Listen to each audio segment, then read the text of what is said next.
Hi guys, it's Megan from Vigilante Vibes, and usually I'm more talking about comics, but today I want to talk about the MCU, specifically a certain character's timeline in the MCU. Before I get started, be sure to like and subscribe so you don't miss anything else I have to offer because I have a lot of content that I think your Marvel loving hearts will actually like. I hope. But today, who is the man of the hour? It is actually Loki. So let's talk all about Loki's wild timeline in the MCU. I guess wild would be an understatement. So, where did Loki start in the MCU? Starting in the first Thor movie in 2011, that's where we get to meet Tom Hiddleston's Loki for the very first time. In the movie, we learn that Loki was born around 965 AD to the frost giant Loki in Jotunheim. Not long after, Odin and the Asgardian army went to war with the frost giants. When the battle was over, Odin found baby Loki abandoned and decided to take him in, raising him as his own son. He and his wife Frigga brought Loki up in Asgard alongside their real son Thor. They hoped Loki might one day help bring peace between their people and the frost giants, but Odin never told Loki the truth about where he came from or that he was actually a frost giant. The secret ended up causing some serious drama between Loki and his family for over 2000 years later after it all happened. Loki became known for being a bit of a troublemaker when he was younger. One of his pranks actually ended up revealing the truth about where he really came from. In Thor 2011, he set a bunch of things in motion that got Thor kicked out of Asgard.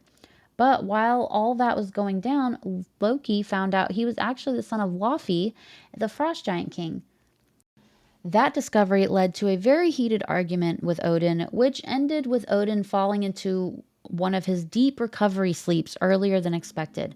I tell you what, I did not like Odin in the MCU. I think they could have done better. I mean, I don't think I could have done better, but I think they could have done better. Acting out in rage and betrayal, Loki attempted to destroy Jotunheim to impress his father. That included tricking Laufey into trying to murder Odin while he slept, only for Loki to kill him before the deed was done. That became an excuse for wiping out the entire frost giant race. However, he was defeated by his returning brother, who managed to save Jotunheim in utter destruction. In the ensuing chaos, Loki slips into the void surrounding the Bifrost, appearing to die before Thor's very eyes. One of the many times Loki pretended to be dead. Loki survived, however, though Asgard was unaware of it at the time and would soon return to make more mischief, because that's what he did. Loki kept a low profile for a while, secretly planning his revenge. Eventually, he crossed paths with Thanos, who saw potential in him.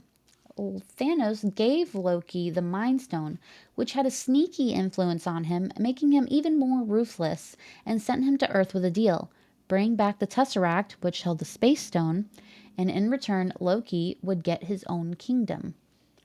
Armed with the Mind Stone and leading an alien army called the Chitauri, Loki launched a full-scale attack on Earth. He even manipulated Dr. Eric Selvig into opening a portal over New York using the Tesseract. We all remember this wildness. Hi, Loki, what can you do?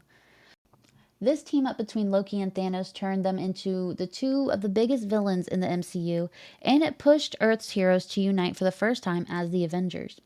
Loki's defeat in the Battle of New York marked a major turning point. He was captured, and Thanos ended up empty-handed, without either the Mind Stone or the Space Stone. But it also kickstarted the whole Infinity Stone storyline, which would shape everything going forward. Until you get to the Loki series. If you know, you know, we will talk about it. After getting defeated on Earth, Loki was taken back to Asgard to face the music in front of Odin.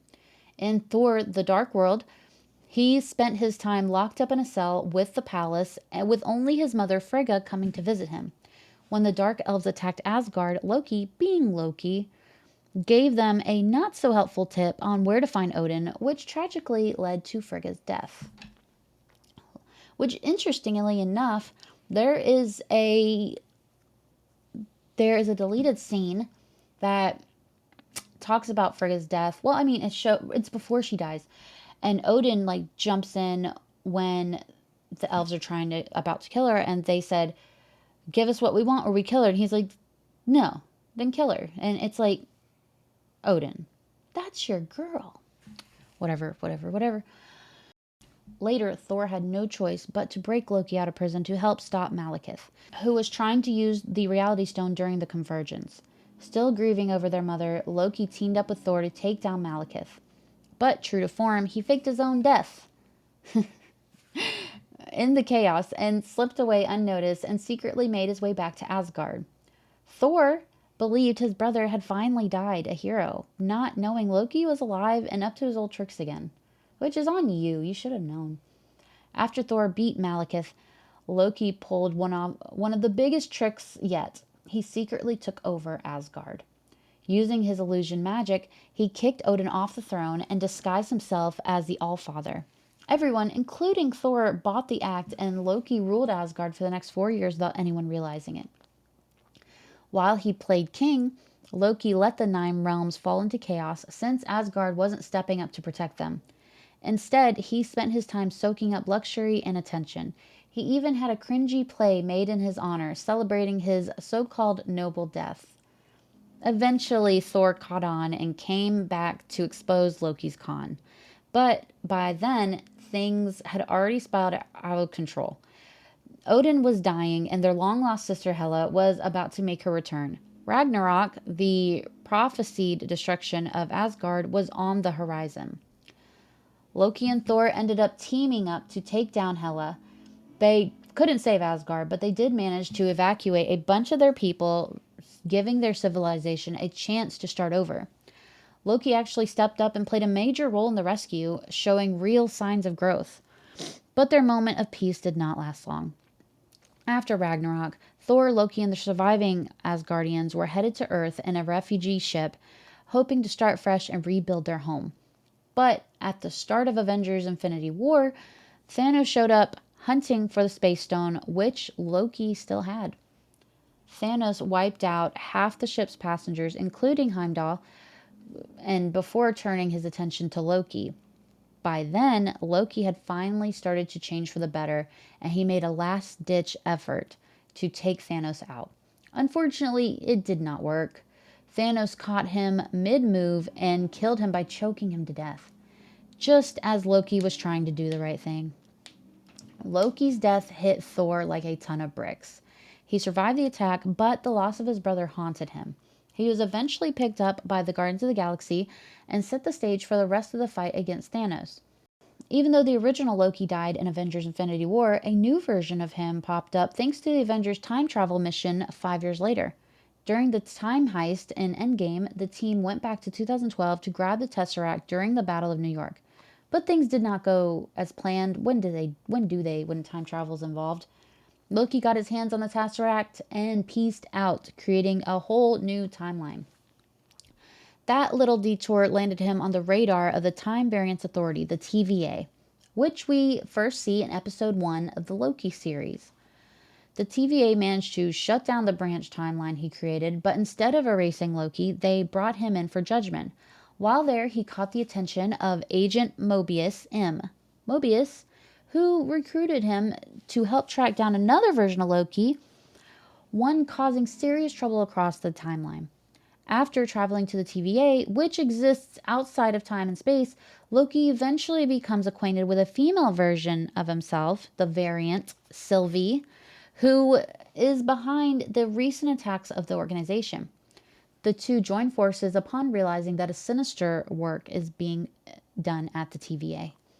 They are sent to the Void, where they discover a mysterious fortress inhabited by He Who Remains.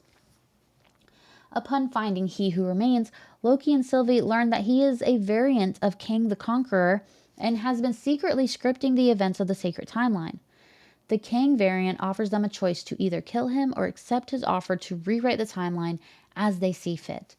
Sylvie takes matters into her own hands, killing He Who Remains and sending Loki back in time, where Mobius and the other TVA agents seem to have no memory of their history together. There, audiences are left to wonder what will happen to Loki and if he will ever be able to defeat the evil Kang the Conqueror variants running loose throughout the multiverse. We find out. Loki eventually found out he'd be thrown back in time to an earlier era in the TVA's history. Thanks to his unstable new power to slip through time, he reconnected with his old TVA crew.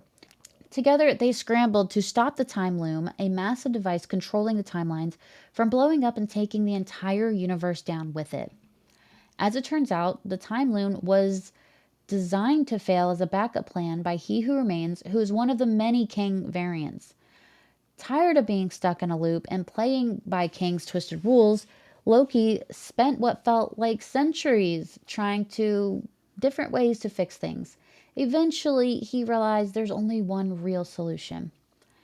Loki used his time slipping ability to dive straight into the chaos of the collapsing loom. In doing so, he brought the multiverse back to life, literally rewriting fate. This act transformed him into the God of Stories, a powerful figure who now watches over the multiverse, free from He Who Remains control. The choice was selfless, heavy, and exactly what Loki needed to fully evolve, from the trickster to a true hero and ruler. His journey came full circle, and yes, he's confirmed to return in Avengers Doomsday, with Tom Hiddleston openly sharing how excited he is to step back into the role. So that is Loki in the MCU. I think he is a fan favorite for sure. You can't not love him. And Tom Hiddleston just knocks it out of the park every time he portrays Loki. So, with that being said, please let me know in the comments what you want to see from Loki in Avengers Doomsday. Probably Avengers Secret Wars too, I'd imagine. So, with that being said, have a marvelous day.